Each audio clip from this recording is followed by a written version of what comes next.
ایک بڑی خوبصورت بات، امام اعظم ابو حنیفہ کے ایک شاگرد گزرے امام محمد رحمۃ اللہ علیہ، خوبصورت بڑے تھے، کچھ خوبصورت تھے،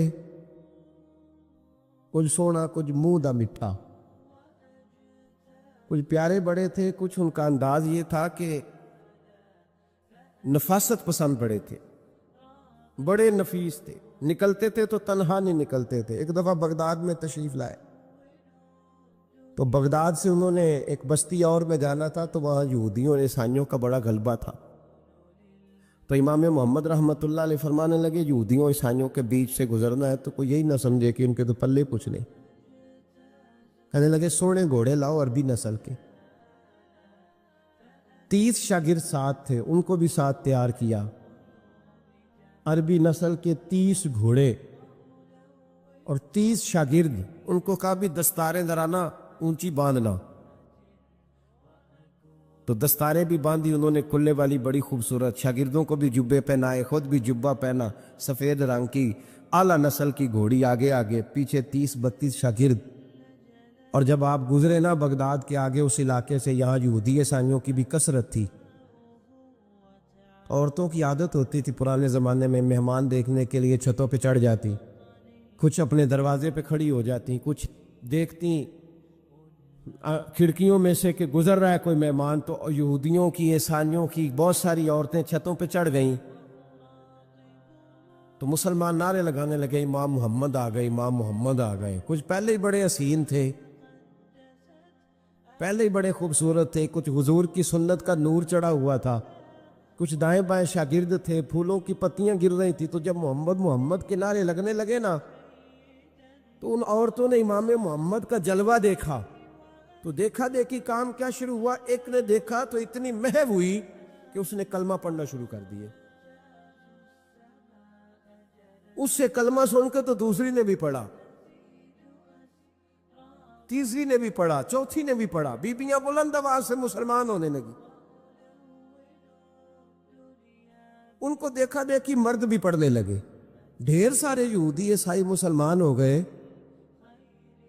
ایک مسلمان ان سے کہنے لگا تمہیں غلطی لگ گئی ہے، یہ ہمارے نبی محمد نہیں۔ تو میاں صاحب کا نام محمد تھا نا، تو کشمیر کے لوگ کہنے لگے شاید وہاں کے ہندو سکھ وہاں کے جو تھے کشمیر کے، وہ کہنے لگے شاید وہی محمد ہے، تو فرمانے لگے میں تے بندہ ٹھگ جے لوکو، میں تے بندہ چور، جس دا خلقت کلمہ پڑھ دی او محمد بور، میں تے بندہ ٹھگ جے لوکو، میں تے بندہ چور، جس دا خلقت کلمہ پڑھ دی او محمد ہور۔ تو امام محمد رحمۃ اللہ علیہ کو نعرہ لگ رہا تھا، تو ایک بندہ کہنے لگا یہ وہ والے محمد نہیں، یہ ہمارے نبی پاک صلی اللہ علیہ وسلم محمد صلی اللہ علیہ وسلم نہیں، یہ وہ نہیں، یہ تو ہمارے ایک امام ہے امام محمد، وہ والے نہیں۔ اب وہ کچھ لوگ چپ تھے، کچھ سوچ رہے تھے، کچھ بات کر رہے تھے، تو ایک بوڑھی اماں اپنے انداز میں بیچ میں سے بولی، کہنے لگی چل بیٹا چھوڑ، ہمیں پڑھنے دے کلمہ، اگر مسلمانوں کے چھوٹے سے محمد کا یہ حال ہے تو بڑے محمد کا کیا حال، وہ پڑھنے دے ہمیں کلمہ، یہ حال ہے ان کے غلاموں کا تو سرکار کا عالم کیا ہو۔ تو امام محمد کی چال نکلی، بتانا یہ چاہ رہا تھا کہ امام محمد رحمۃ اللہ علیہ سے ایک بندے نے ایک دفعہ مسئلہ پوچھا، اس نے کہا حضرت صاحب میں گیا تھا منڈی، وہاں سے لایا ہوں ایک ٹوکری آم کی اور ایک ٹوکری سیب کی، ہمارے یہاں کا کریٹ کہتے ہیں اس کو، تو میں وہ لے کے آیا ہوں۔ اب میں نے جب گھر لا کے اس کو کھولا ہے نا تو آدھے صحیح نکلے ہیں، ہوتا ہے نا جی اللہ خیر کرے، جو دیانت دار تاجر ہے اللہ آج کل مہربانی فرمائے، وہ ہمارا ریڑھی والا بھی بڑا ایماندار ہے، ہم کیا کریں صدر کی بات، وہ بھی سامنے جو تگڑے تگڑے ہوتے ہیں اس نے آگے لگائے ہوتے ہیں، اور جو تھوڑے سے کمے ہوتے ہیں وہ اندر والی سائیڈ پہ دیوار کے اندر رکھے ہوتے ہیں۔ کیا کیا جائے، ہم کیا سیاستدانوں کی کرپشن کی بات کریں گے، یہاں تو معاملہ بڑا گڑبڑ ہے نیچے سے لے کر۔ تو کہا حضور میں نے وہ جو کھولی ہے نا پیٹی، وہ ٹوکری جب میں نے کھولی ہے تو اوپر تو آم اور سیب ٹھیک تھے، تو اندر گلے سڑے ہیں، تو اب میرے لیے حکم کیا ہے؟ تو آپ فرمانے لگے بھی مسئلہ شرعی ہے کہ رکھنے ہیں تو سارے رکھ، واپس کرنے ہیں تو سارے کر، یہ نہیں ہو سکتا کہ تو صحیح صحیح رکھ لے اور گلے سڑے۔ تو یہ مسئلہ امام محمد بتا کے تو رونے لگ گئے۔ تو بندہ کہنے لگا حضور مسئلہ بتایا ہے آپ نے تو فقہ کا ایک مسئلہ ہے سادہ سا کہ حضرت اب کیا کرنا ہے، تو رونے والی کون سی بات ہے؟ تو فرمانے لگے یہ تجھے مسئلہ بتا کے نا مجھے کچھ اور یاد آ گیا۔ آپ کو کیا یاد آیا ہے؟ فرمانے لگے میں بھی عرض کروں گا، مولا امام اعظم کے پاس بیٹھا ہوں، معروف کرخی، سری سکتی، جنید بغدادی، ان سارے درویشوں کے پاس رہا ہوں، میں بھی بیٹھا ہوتا تھا اس محفل میں جس میں یہ ہوتے تھے، اگر جنت میں بھیجنے ہیں تو سارے بھیج، یہ نہیں ہو سکتا کہ گلے سڑے ادھر پھینک دے اور اچھے اچھے اٹھا کے لے جائے۔ ہم سارے مصطفیٰ کا کلمہ پڑھنے والے، سب کو کہا یا ایھا الذین آمنو، ہم سب کا اکٹھا نام۔ ان لوگوں کی جو محبت ہے نا وہ فائدہ دے گی۔ خواجہ فرید الدین مسعود گنج شکر رحمۃ اللہ تعالیٰ علیہ کہنے لگے نظام تجھے آئے ہوئے بڑے دن ہو گئے، جا یار چکر لگایا، چکر لگایا۔ فرماتے میں پیدل گیا تو مجھے جانے میں کئی مہینے کئی ہفتے لگے۔ میں دلی پہنچا اور اپنے گھر کا نا ایک چکر لگایا، اوپر سے چکر لگا کے تو پھر پاٹ پتن کے رستے میں چل پڑا۔ کہتے ہیں واپس پہنچا تو حضرت بابا فرید صاحب رحمۃ اللہ علیہ نے دن گنے ہوئے تھے، کہنے لگے یار اتنے ٹائم میں تو واپس آیا ہے نا، اتنا ٹائم تو آنے جانے پہ لگتا ہے، کہ غریب نواز محسوس نہ فرمائیے گا، آپ نے کہا تھا چکر لگایا، تو حضور میں ایک چکر ہی لگایا ہے، پھر میں واپس آ گیا ہوں، بات ہی چکر کی ہوئی تھی۔ دیکھیں نا نبی پاک صلی اللہ علیہ وسلم نے فرمایا ابو ہریرہ کوئی کام نہیں کیا کر یار، یہیں بیٹھا رہتا، عرض کی حضور صحیح ہے۔ اٹھے، سامنے ایک ستون تھا، اس کے پیچھے سے ہو کے نا واپس آ گئے، تو حضور نے فرمایا گئے نہیں، کہ حضور نے آپ نے فرمایا تھا جایا آیا کر، گیا ہوں پر میرا دل ہی نہیں لگا۔ بھئی تو یہاں سے ہو کے واپس آ گیا، کہیں جانا تو تھا نا، یہیں سے ہو کے۔ تو ان لوگوں کے صالحین کی محبت کے راستے میں کوئی چیز رکاوٹ نہیں بنی۔ ہمارے ہاں چیزیں رکاوٹ بنتی ہیں، اپنے اولیاء اللہ سے، صوفیاء سے، بزرگان دین سے، رب کریم کے بندوں سے، داتا علی اجمیری سے، خواجہ اجمیری سے، ان لوگوں سے پیار کریں، صالحین کی محبت دلوں میں پیدا کریں، صحابہ کا پیار دلوں میں پیدا کریں، اہل بیت نبوت کا پیار دلوں میں پیدا کریں۔ یار یہ حدیث جو ہے نا، یہ امید کی کرن ہے، یہ روشنی کا مینار ہے کہ میرے نبی پاک نے فرمایا جو جس سے پیار کرے گا قیامت میں اسی کے ساتھ رکھا جائے گا۔ یہ صحیح بخاری کی حدیث ہے، المرء مع من احبہ، اور یہ جو مع ہے نا اس کا معنی ہے ساتھ رہنا، ہاں، مع اللہ، مع یعنی بما یعنی اس کے ساتھ، المرء مع من احبہ، جو جس سے محبت کرے گا قیامت میں اسی کے اس کی معیت میں رکھا جائے۔ لیکن ہمارے ہاں نا کرامتیں، میرے جیسا شخص جب بھی کرامت سناتا ہے کہتا ہے میرے حضرت صاحب کا مجھ سے بڑا پیار۔ بھائی وہ تو پیار کریں گے ہی، وہ تو برکھا ہے، وہ تو رحمت کا سایہ ہے، وہ تو سائبان ہے، تو بازو کھلے ہوئے۔ تو بتا تیرے اپنے دل کا حال کیا ہے؟ حضرت حرم بن حیان رحمت اللہ تعالیٰ علیہ فرماتے ہیں میں حضرت اویس کرنی کو ڈھونڈنے چل پڑا، ڈھونڈنے بھی اسے نکلا جسے کسی نے نہیں ڈھونڈا اور جو کبھی کسی کو نہیں ملے، حضرت اویس کرنی۔ یہ فکرہ کسی درویش نے نا حضرت اویس کرنی کے لیے کہا، یہ فکرہ پورا فیٹ انہی پہ آتا ہے، اسی کسے دے کچھ نہیں جلگ دے، تے نہ کوئی ساڈا دردی، کوئی جرانہ نہیں، کوئی دوستانہ نہیں۔ حضرت اویس کرنی کا مزار بھی کنفرم نہیں کہ کدھر ہے، بس اسی کسے دے کچھ نہیں لگ دے، کیا ضرورت ہے، بس ٹھیک ہے۔ اپنا جو ہے انداز سارے زمانے سے علیحدہ کر کے رکھا انہوں نے، علیحدہ، الگ تھلگ۔ تو حضرت خواجہ اویس کرنی کو ڈھونڈتے ڈھونڈتے کہتے ہیں میں گیا، کرن گیا، انہیں دھرم بھی نہیں، یہ داتا صاحب نے اس کو لکھا ہے، فرماتے ہیں میں گیا تو مجھے لوگوں نے کہا وہ تو حج کرنے چلے گئے۔ کہتے جب میں مکے گیا تو میں نے لوگوں سے پوچھا اویس کرنی آئے تھے؟ کہنے لگے ہم تو نہیں جانتے۔ یہ تو میرے جیسے لوگ ہوتے ہیں نا جن کی تصویریں زیادہ نکلتی ہیں تو جن کی ویڈیو زیادہ ہوتی ہے تو لوگ زیادہ جاننے لگتے ہیں، ورنہ رب کریم کے بندے تو چھپے ہوئے۔ چکر میں پڑے ہی نہیں، کون اویس کرنی؟ تو انہوں نے کہا کہ حضرت اویس کرنی چہرے پر برس کے داغ ہیں، کمزور سا وجود ہے، داڑھی زیادہ گھنی نہیں۔ جب حالات بتائے تو کہنے لگے اس طرح کا ایک شخص آیا تھا، اس نے طواف کیا تھا، پہلے بھی دنیا کرتی ہے پر جب اس نے کیا ہے نا تو اس کے طواف نے وہ خود بھی رویا ہے اور بھی بڑے روئے ہیں۔ وہ جب حجر اسود پہ آیا ہے تو رنگ بدلتا دیکھا ہے۔ کہا وہ کدھر گئے؟ کہنے لگے پورا نہیں پتا، اتنا ضرور خبر ہے کہ ان کے انداز بتاتے تھے کہ اب مدینے جائیں گے۔ جناب حرم بن حیان کہتے ہیں پھر میں مدینے گیا، میں نے خواجہ اویس کو ڈھونڈا، میں نے کہا یار میں نے حضرت خواجہ اویس کرنی کو ملنا ہے، کسی نے بتایا ہے کہ وہ مدینہ شریف آئے۔ تو لوگ کہنے لگے ہم نہیں جانتے وہ کون ہے، لیکن نا دنیا جان گئی، دنیا میں بڑا کچھ ہو گیا، بائی نیم لوگ جاننے لگے، ہوٹلوں پہ پہچاننے لگے، سڑکوں پہ پہچاننے لگے۔ لیکن بات تو یہ ہے کہ جن کو پہچاننا چاہیے اگر وہ پہچان لیں پھر تو بڑی بات ہے، پھر تو بڑی بات ہے۔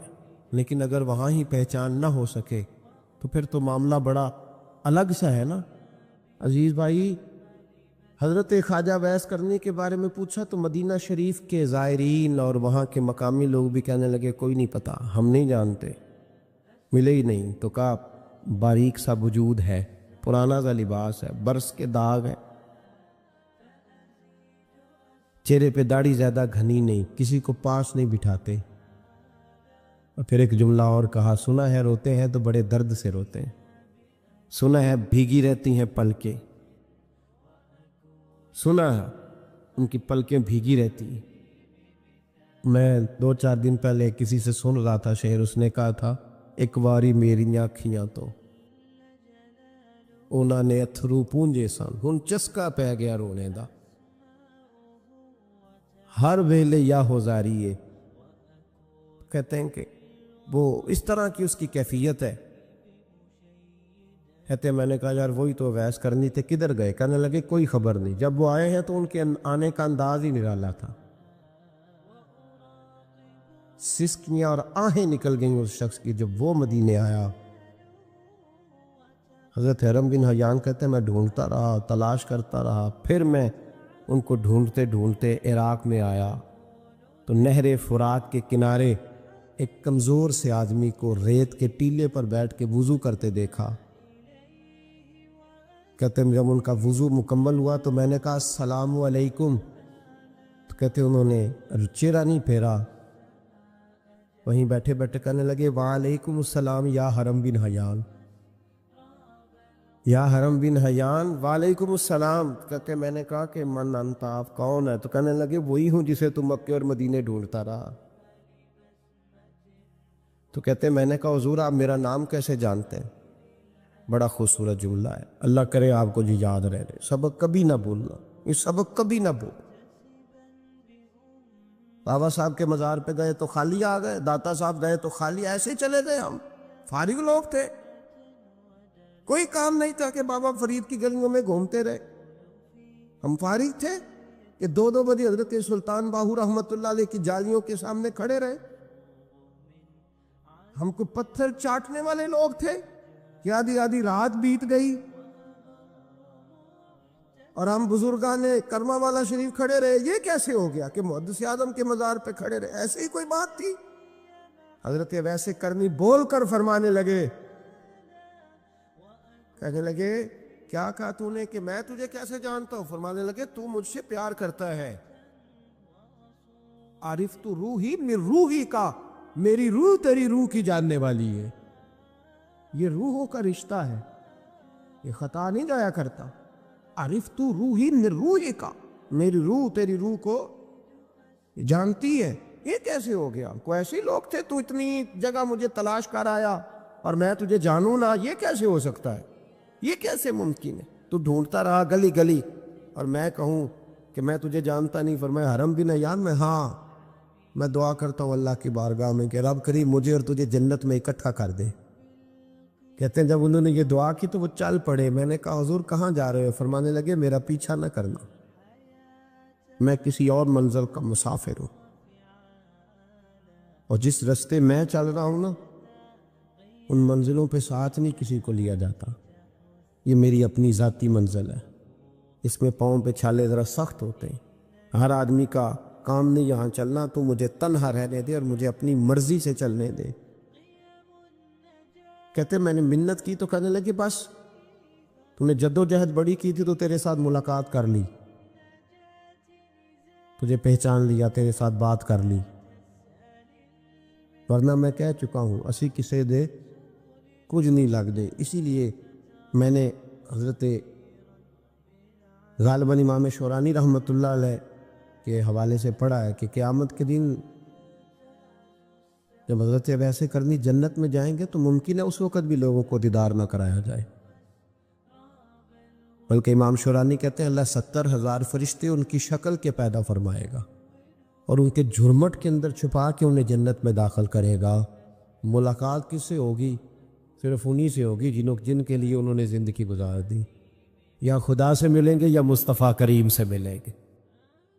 یہ بھی لوگ تو محبت کریں، صالحین کا پیار، نیک لوگوں کی محبت، صالحین کی محبت رستہ آسان کرتی. کوئی شک نہیں کہ زمانے میں سارے لوگ اچھے نہیں ہوتے، برے لوگ بھی آئے ہیں مارکیٹ میں، ہوتے ہیں. ہم لوگ الجھ گئے ہیں، بہت بڑے قیدی ہیں اپنے آپ کے، بڑے قیدی ہیں. سارا دن اپنی خواہشات کی تکمیل میں بھاگے رہتے. بڑے بڑے سونے نوجوان، میں ان پہ تنقید نہیں کرتا، مجھے ان پہ ترس آتا ہے. جب میں رات کے اندھیروں میں انہیں ٹیلی فون لے کے چوکوں میں کھڑے دیکھتا ہوں تو مجھے رحم آتا ہے. میں کہتا ہوں دیکھو نفس کی خواہش کے پیچھے یہ کیا مثلاً آخر کیا ہے اس میں؟ ایک عورت کے پیچھے تباہ کر لیا اپنے آپ کو. یعنی زیادہ سے یہ کوئی مقصود ہے؟ یہ کوئی مقصد حیات ہے جس کو مقصد بنا لیا؟ میرے عزیز بات کو سمجھ لیں. اتنا خوبصورت آدمی ہے اور اتنا اس کا اونچا قد کاٹ ہے، اور کیا کس کے پیچھے یہ بھاگا ہوا ہے؟ بڑا سمجھدار، دانشور، عقل مند آدمی، ذی روح بندہ، لیکن اس کا سٹیٹس آپ یہ ملاحظہ کریں کہ وہ 20-40 ہزار کی خاطر جھوٹ بولتا ہے، دھوکہ دیتا ہے، فریب اور فراڈ کرتا ہے. ہم اپنی نفسانی خواہشات کے پیچھے اس طرح بھاگتے ہیں کہ ہم اصل سے رہ جاتے. میری باتوں کی سمجھ آ رہی ہے آپ حضرات؟ تھوڑا تھوڑا کر کے، ایک ایک کر کے ان کی باتیں کم مانیں. ضروری تو نہیں نا کہ سویرے ناشتہ بازار سے اپنی مرضی کا تگڑا کیا، بازار سے لا کے پوڑیاں چنے بہترین کھائے، اور پوڑیاں چنے ابھی کھائے نہیں، شاپر میں ڈالے ہوئے ہیں، اور وہ لے کے ابھی آ رہا ہے تو ساتھ ہی رستے سے گوشت بھی چھوٹا اچھا لگا تو 2 کلو وہ بھی لے آئے کہ پوڑیاں چنے کھاؤں گا اور دوپہر کے لیے گوشت پکاؤں گا. وہ پہلے یہ تو کھا لے صاحب، اس سے تو نجات پا لے. یہ پتہ نہیں ہضم ہوتا ہے کہ کچھ اور کرتا ہے تیرے ساتھ، لیکن وہ گوشت بھی ساتھ لے آیا. یعنی ٹیبل پہ، ناشتے کے ٹیبل پر بیٹھ کے فیصلہ ہو رہا ہوتا ہے کہ ہم نے کیا کھانا ہے، ہم نے کدھر جانا ہے. سنگیو یاد رکھو، باتوں کو سمجھو اور غور کرو. یہ تھوڑا تھوڑا کر کے جب ہم چھٹکارا حاصل کرنے کی کوشش کریں گے نا، چھٹکارا حاصل کرنے کی کہیں جگہ سے، کس جگہ سے اگر آپ کو تنبیہ ہوتی ہے نا، تنبیہ، اس میں بھی بڑا مزہ آتا ہے. اس میں بڑا، ہمارے ایک بزرگ تھے تو ایک دن نا میں گیا تو کہنے لگے الحمدللہ آج میں بڑے سکون میں ہوں. میں نے کہا جی وہ کیا ہوا؟ کہنے لگے میں اپنے آپ کو بڑا پیر صاحب سمجھنے لگ گیا تھا. تو ایک بابڈا کے کسی آدمی سے کام تھا تو میرے ایک دوست نے مجھے کہا کہ پیر صاحب اس کو ٹیلی فون کر دے، سنا ہے آپ کا عقیدت مند ہے. میں نے اس بندے کو ٹیلی فون کیا تو کہتا ہے پیر صاحب میں عزت آپ کی بڑی کرتا ہوں پر یہ کام نہیں ہو سکتا. کہتے ہیں جب اس نے مجھے کہا نا تو کچھ بھی نہیں، تو مجھے بڑا مزہ آیا، ورنہ میرا تو نفس پھول گیا تھا. میں تو سمجھتا تھا کہ جو میں کہتا ہوں ویسے ہی ہو جاتا ہے. کہتے اس نے تھوڑا سا نا مجھے لیول میں کیا ہے، مجھے مزہ آیا. یہ لوگ نا اپنے اوپر بوجھ ڈالتے تھے، یہ تھوڑا تھوڑا پیچھے ہٹتے تھے، یہ سمجھتے تھے کہ اس طرح تمہاری تکمیل رہ جائے گی. صبح سے شام تک اگر اسی نفس کی باتیں مانتے جائیں گے تو خرابی کرے گا. دولت کا نشہ ہے بھائی، دولت کٹھی کرنے والا کسی جگہ سیر نہیں ہوتا. حسن کا نشہ ہے، حسن کا نشہ ہے. حضرت ابو بکر شبلی رحمۃ اللہ علیہ فرمایا کرتے تھے جو تیری بیٹی کو خوبصورت سمجھ کے اس کے ساتھ نکاح کرنے تھے اسے بیٹی نہ دینا. حضرت جی کیوں؟ فرمایا حسن تو تھوڑے دن کے بعد ختم ہو جائے گا، پھر وہ اس کی قدر نہیں کرے گا، وہ تو کہیں اور منہ مارتا پھرے گا. حضرت ابو بکر شبلی رحمۃ اللہ تعالیٰ علیہ کی بیٹی خوبصورت تھی. ایک نوجوان کہنے لگا میرا نکاح کر دیں. آپ فرمانے لگے پتر تو 1 مہینے کے بعد آنا، کر دوں گا، بڑی موٹی تازی خوبصورت صاحبزادی۔ تو حضرت نے اسے دوائی کھلائی، اسے پخانے لگ گئے، جو پخانہ کرتی ایک مٹکے میں سنبھال دیتے۔ تھوڑا وقت گزرا تو وہ ہڈیوں کا پنجر بن گئی، مہینے بھر میں دست اتنے آئے کہ کمزور ہو گئی۔ تو ابو بکر شبلی 1 مہینے کے بعد نوجوان کو بلایا، فرمایا ادھر آ، تیرا نکاح کروں۔ بچے دکھائی تو وہ کمزور بستر پہ پڑی، فرمایا شادی کر، کہنے لگا اس سے نہیں میں نے کرنی۔ فرمایا یہ وہی ہے؟ کہنے لگا جی نہیں۔ فرمایا تو کہتا تھا مجھے عشق ہے، کدھر گیا تیرا عشق؟ کہنے لگا حضرت صاحب آپ کیسی بات کر رہے ہیں؟ فرمایا ادھر آ۔ پھر وہ مٹکا جس میں گند رکھا تھا وہاں لے گئے، فرمانے لگے تیرا اس کے ساتھ عشق تھا، یہ ہے تیرا عشق۔ فرمایا اسے تو میں 4 دن روٹی کھلاؤں گا پھر تندرست ہو جائے گی، لیکن میں دیکھنا چاہتا تھا کہ تو میری بیٹی سے پیار کرتا ہے یا اس کے چہرے پہ آنے والی کچھ وقت کے لیے سرخی سے پیار کرتا ہے، اس لالی سے پیار کرتا ہے جو جوانی کے وقت بچوں اور بچیوں پہ آتی ہے۔ کس چیز کے دل دادا؟ یعنی کیا مطلب؟ نفس کی غلامی، سراسر غلامی، اور پلٹ پلٹ کے اور بڑے بڑے سیانے بندے چھوٹی سی خواہش کے لیے، بڑا سمجھدار آدمی، بڑا سیانہ بندہ۔ میں ایک بڑے بزرگ عالم تھے، میں ایک دفعہ ملنے گا تو پائے پکا رہے تھے، خود پائے پکا رہے تھے، تو وہ بڑے پیار کی بات ہوتی ہے نا جی، تو تامت باندھی ہوئی اور بڑی جناب خستہ حالی، اور وہ پائے پکا رہے ہیں۔ تو میں نے ان سے کہا، میں نے کہا حضرت جی پائے تو کسی اور نے بھی پکا لینے تھے، آپ بخاری لے کے بیٹھتے، چلو میری طرح کا کوئی بندہ آپ سے استفادہ بھی کر لیتا۔ اب پائے آپ لائیں گے، پھر پکائیں گے، پھر آپ کھائیں گے، تو یہ تو 24 گھنٹے آپ کسی کام میں گزر جائیں گے۔ تو یہ ایک چھوٹی سی خواہش کے لیے، میں کسی چیز کو حرام نہیں کہہ رہا، قرآن پاک کی جو آیت پڑھی ہے صرف اس کی تفسیر آپ کے سامنے عرض کر رہا ہوں۔ ہماری خواہشات ماں پالتی ہے، آپ کو نہیں پتہ کتنے دکھ سہتی ہے۔ میں ان ماؤں کو جانتا ہوں جو بیٹے کے حصوں کی مار بھی اس کے ابے سے کھاتی ہیں، مار کھاتی ہیں وہ۔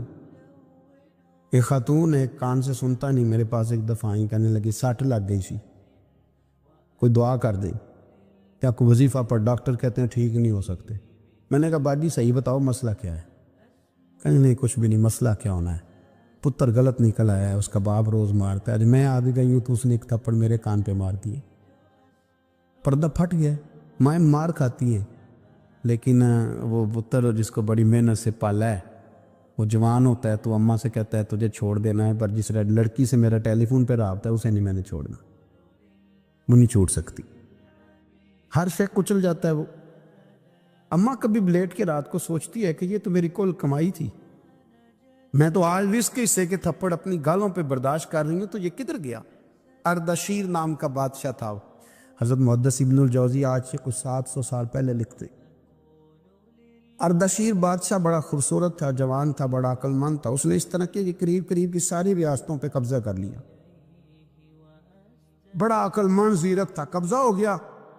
ایک بادشاہ بڑا سخت تھا، اس کے ساتھ جب پنجہ آزمائی ہوئی تو اردشیر کہتا ہے اس پہ میرا قبضہ نہیں ہو رہا تھا، اور جب ہم نے ساری ریاستوں نے مل کے اس پر حملہ کیا تو ایک قلعے کے اندر قلعہ بند ہو گیا۔ اردشیر بڑا خوبصورت آدمی تھا، بڑا سمجھدار تھا، تو وہ بادشاہ قلعہ بند ہو گیا، اس نے کہا نکلنا ہی نہیں، اب وہ اندر بند ہے، یک بارگی حملہ کیا تو وہ بڑا بڑا قلعہ تھا اس میں بند ہو گیا۔ اس بادشاہ کی نا جس پر حملہ کیا، اس کی بیٹی اچانک ایک دن قلعے کی دیوار پہ چڑھی تو اردشیر کے حسن و جمال کو دیکھا تو عاشق ہو گئی، اور اپنے ہی باپ کے خلاف اسے کہنے لگی کہ اگر تو میرے ساتھ شادی کا وعدہ کرے نا تو میں تجھے رستہ بتاتی ہوں حملہ کرنے کا۔ اس نے کہا میرا وعدہ رہا، تو رستہ بتا۔ اس نے رستہ بتایا اس لڑکی نے، اور بادشاہ نے حملہ کیا تو اس کا باپ قتل کیا، اس علاقے پہ قبضہ کیا شادی کے وعدے پر۔ ہاں نفسانی خواہش بندے کو اندھا کر دیتی، نہیں سمجھ آتی اس کو میں کدھر جانا، اندھا کر دیتی۔ حملہ کیا، اور جب اس لڑکی کو لے کے آیا نا اپنے محل میں، تو پہلے دن شادی کی پہلی رات تھی، تو بستر بچھایا کنیز نے، تو وہ کبھی کروٹ ادھر بدلتی کبھی ادھر بدلتی، تو بادشاہ کہنے لگا کیا ہے؟ کہنے لگی بستر میں کچھ ہے، مجھے تکلیف دے رہی۔ اس نے چراغ جلائے اور جب بستر اٹھایا تو ایک اتنا سا دھاگا نکلا، دھاگے سے عموماً تکلیف نہیں ہوتی، تو اس نے کہا تو اتنی نرم و نازک ہے کہ دھاگا کہنے لگی میرا باپ نا میرے ساتھ اتنا پیار کرتا تھا کہ روز میرا بستر بھی خود بچھاتا تھا، اور اس نے آلہ رکھا ہوا تھا، وہ ناپتا تھا کہ کوئی پایا اونچا نیچا تو نہیں، میری بیٹی کا بیلنس سوتے وقت خراب نہ ہو جائے، اور میرے لیے گوشت اور کپڑے بھی خود پسند کر کے لاتا تھا، کھانے پینے کا خود خیال کرتا تھا۔ اردشیر کہنے لگا اچھا وہ اتنا پیار کرتا تھا، اور پھر تو نے اس کے ساتھ کیا کیا؟ کہنے لگا بلاؤ کنیزوں کو بلایا، فرمایا اس کو اٹھاؤ اور جلاد کے پاس لے جاؤ، اسے کہو کہ اس کے بال ایک گھوڑے کے ساتھ باندھے، پیر دوسرے گھوڑے کے ساتھ باندھے، اور ایک گھوڑا ادھر بھگا دے، کدھر بھگا دے، یہ جس کے باپ نے اتنا پیار کیا، یہ نفس کی اتنی غلام ہے کہ اس کی وفادار نہیں رہی تو میری وفادار کیسے بنے؟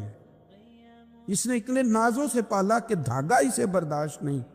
او یارو یاد رکھو، اگر نفس کی غلامی کرو اور بڑے بڑے وفاداروں کو چھوڑ کے غلامی کرو تو پھر کہو وفادار مل جائیں، کوئی بول لڑا نہ بول بیٹھی، ہوں دے خصم ناراض بڑ بولیاں دے، کہاں سر کھائے تے بلبل ٹھنڈ پائے، بڑے فرق نہیں سجنا بولیاں دے، جڑیاں خصماں دی وچ رضا وسن، پاگ جاگ جاندے انہاں گولیاں دے، آپ ادلیاں نو سردار پین تکے تے شرما والیاں نو چوٹے ڈولیاں دے۔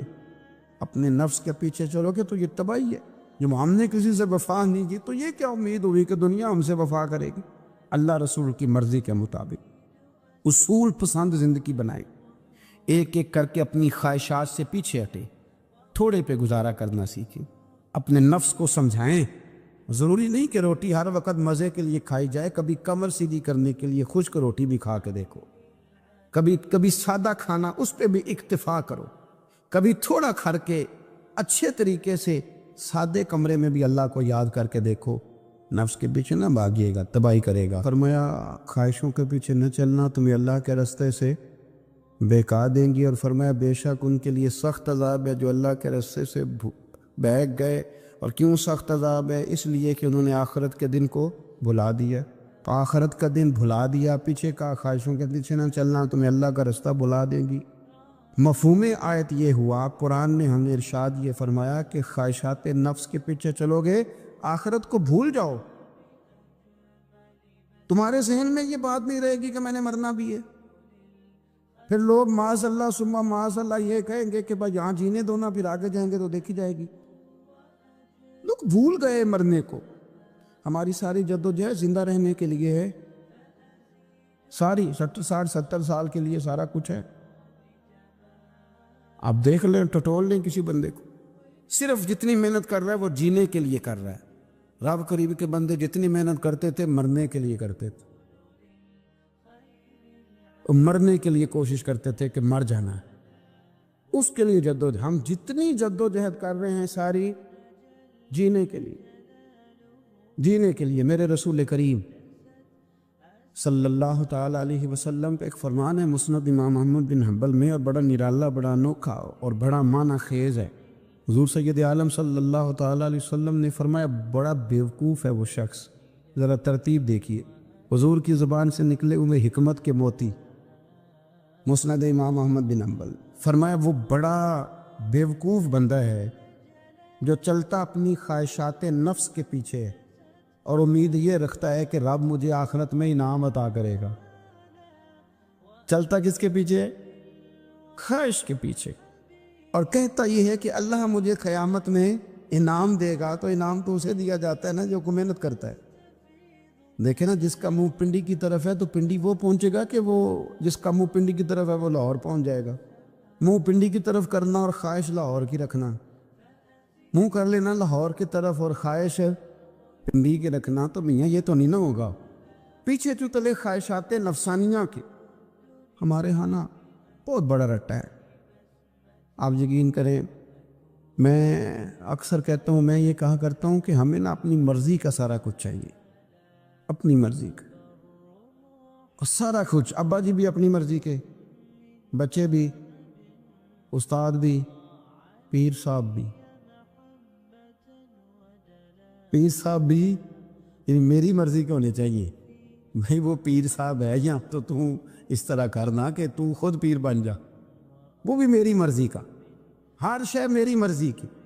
بلکہ قرآن مجید کے 13ویں پارے میں تو رب فرماتا ہے لوگوں نے نفس کی خواہش کو خدا بنا لیا ہے، نفس کی خواہش کو خدا بنا لیا، اس کے پیچھے بھاگتے ہیں۔ اپنی خواہشات تھوڑی تھوڑی کم کریں، زندگی میں تھوڑی کم کریں۔ پرانے کپڑوں پہ بھی ایک سیزن نکال کے دیکھیں۔ ایک وقت کا کھانا جو اپنا آپ کا من بڑا چاہ رہا ہے نا، تو ایک وقت کا کھانا صرف اللہ کی رضا کے لیے کسی غریب کو دے کے دے۔